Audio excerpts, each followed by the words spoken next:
السلام عليكم ورحمة الله وبركاته، أهلا بكم معنا في فيديو جديد. ألف مليون مبروك للنادي الأهلي، مفيش كلام.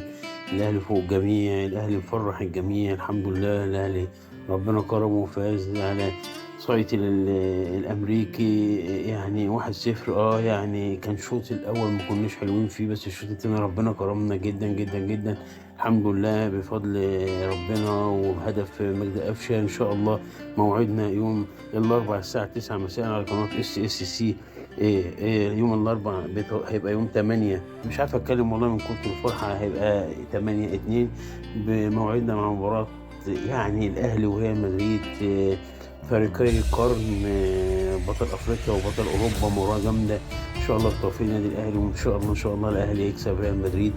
ريال مدريد طبعا عنده كريم بنزيما مش هيلعب، عنده إصابات بالجملة، فإن شاء الله إن شاء الله أنا يعني مش قادر أتكلم من كتر الفرحة اللي أنا أقدر أقوله. إن شاء الله المباراة يعني يوم 8/2 الأربعاء الساعة 9 مساء بتوقيت القاهرة، 10 مساء بتوقيت السعودية، على قناة SSC السعودية. وألف مليون مبروك للأهلي، والأهلي مشرفنا كعرب وكأفريقيا. الأهلي كل شيء، فرحة المصريين، فرحة العرب، هي فرحة نادي الأهلي. طبعا بنبارك للنادي الهلال على صعوده كده، فريقين عربيين في نصف النهائي. ان شاء الله ربنا يوفقنا ان شاء الله ان شاء الله، ويعني يبقى في فريق في النهائي، وان كان الاهلي ان شاء الله وبالاخص، وان كان بالعموم ان شاء الله الاهلي والهلال في النهائي. وده كل ما يهدف في الفيديو، والسلام عليكم ورحمه الله وبركاته.